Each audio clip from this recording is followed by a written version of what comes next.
অনেক আদিক্ষেতা করেছো গবার বউ। ন্যাকা, সত্যিটা যেন জানো না।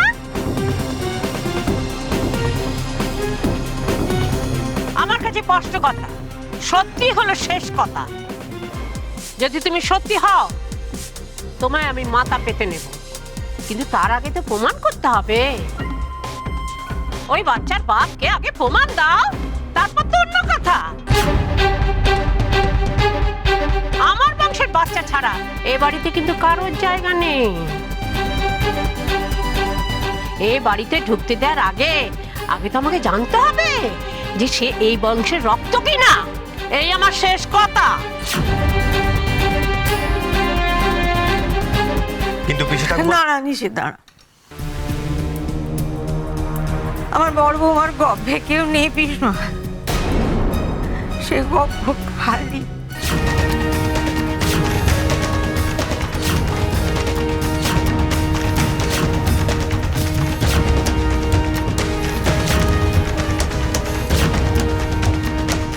ভগবান বড় বৌমার নিশীতের সাথে ছলনা করেছে।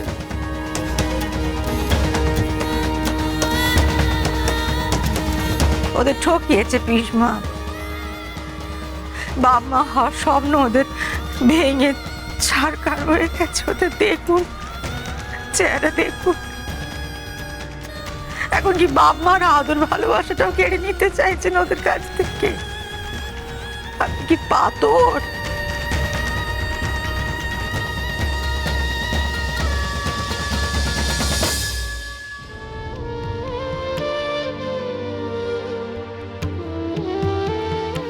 শশী, এটা কি করে হলো? আচ্ছা তোমার কোথাও ভুল হচ্ছে না তো? আচ্ছা আমার সবার কোথাও ভুল হচ্ছে না তো?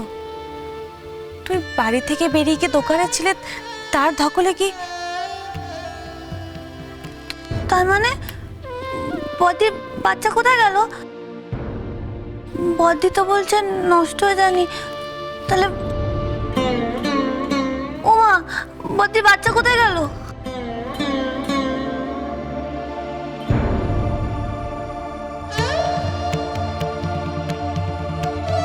ভুল হয়ে গেছে মেজ বৌমা, মস্ত এক ভুল হয়ে গেছে। আমারই ভুল। আমি তো ওদের মা, আমার আরো সাবধান হওয়া উচিত ছিল।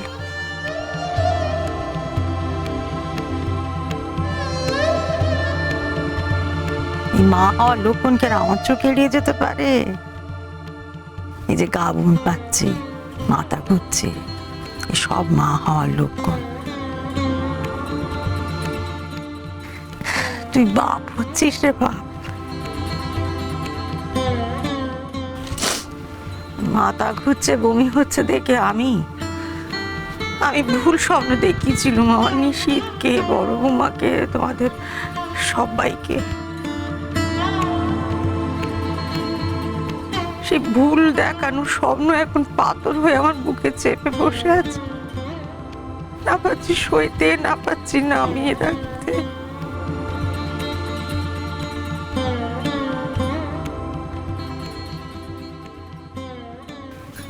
বড় বৌমা, আমাকে মাফ করে দাও মা গো।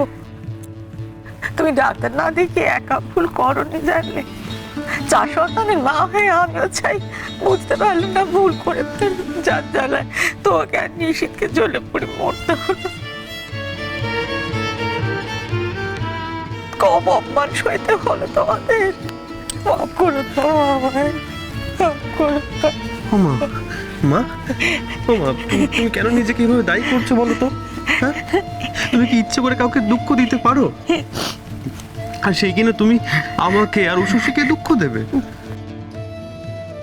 আমাদের কপালে যা ছিল তাই হয়েছে। আর তুমি তো বলো মা, কপালে যেটা লেখা থাকে সেটা কখনো পাল্টানো যায় না। তাহলে তাহলে কেন এখন তুমি কষ্ট পাচ্ছ? কষ্ট পেও না মা তুমি। ও মা, তাই নাকি? তলে তলে এত কিছু ঘটে গেছে। আমি তো সরল সহজ মনে বিশ্বাস করেছিলাম যে আমার নাতির ঘরে বাচ্চা আসতে চলেছে। বাবা, এ তো দিনে দুপুরে ডাকাতি গো।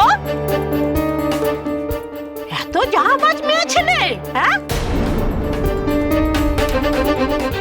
আর গপার বউ, তুমি তাকে কি না এ বাড়িতে নিয়ে এসেছো? আমাদের সবাইকে তো ঠকিয়েছে গো।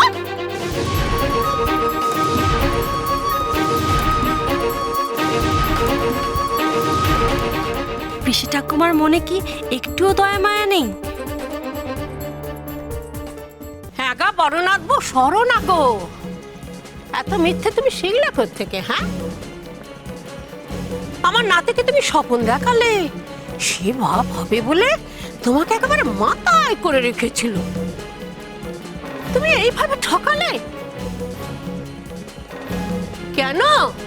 যাতে তোমাকে কেউ কিছু না বলতে পারে।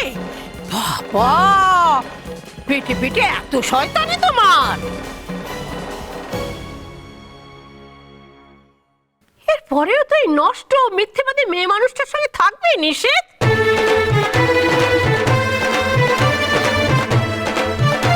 আর একটাও বাড়তি কথা শুনতে চাই না। ওকে তারা এখান থেকে।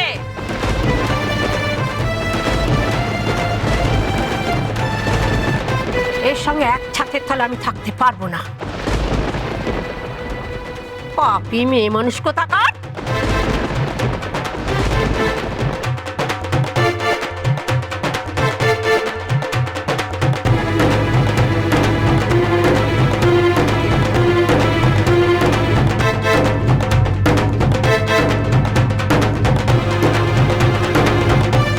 ঠিক আছে পিসি ঠাকুমা, তোমাকে আর কষ্ট করতে হবে না।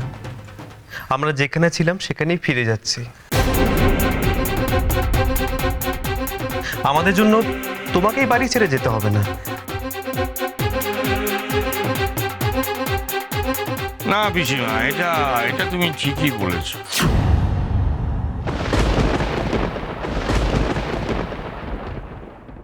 এই একই বাড়িতে তুমি থাকবে, নিশিত থাকবে, বড় বৌমা থাকবে, এ তো হতে পারে না। আর আমি সেটা চাইও না, বুঝলে?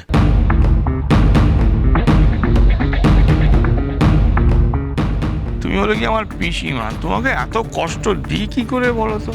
মানে আমার ধম্মে সইবে না, বুঝলে না?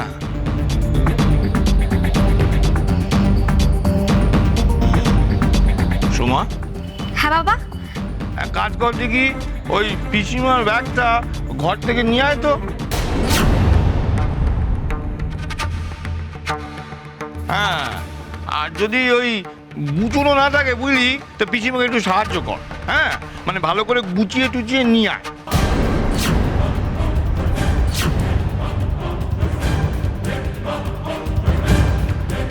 আর শোনো ছোট বৌমা, পিসিমাকে কিছু খেতে দাও, কারণ এরপর তো ট্রেন ধরে সে গ্রামে যাবে। অনেক দূরের পথ তো, খালি পেটে গেলে কষ্ট হবে।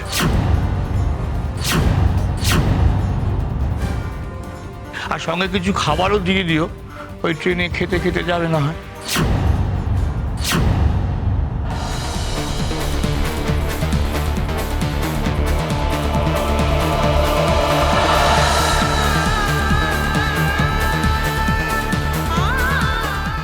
আরে বাবা, তুই তুই আমাকে তাড়িয়ে দিচ্ছিস? তা আবার ছেলের বউয়ের সামনে, হ্যাঁ? আমি হলাম সংসারের মাতা, আমাকে তাড়াচ্ছিস? এত বড় অধম তুই করতে পারছিস গবা?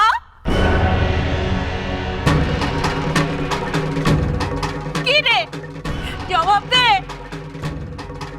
আমি তোর পিসমা, তোকে বড় করেছি, মানুষ করেছি, আর আজকে তুই বলছিস এই সংসার আমার নয়? তুই যদি আমাকে মাথা ভাবতিস, এত বড় কথা বলতে পারতিস না। পিসিমা, এটা যেমন তোমার সংসার, একই রকম ভাবে এটা নিশিতার বড় বৌমার সংসার। আর যে সংসার ভাঙে, আর যাই হোক, সে সংসারের একজন নয়।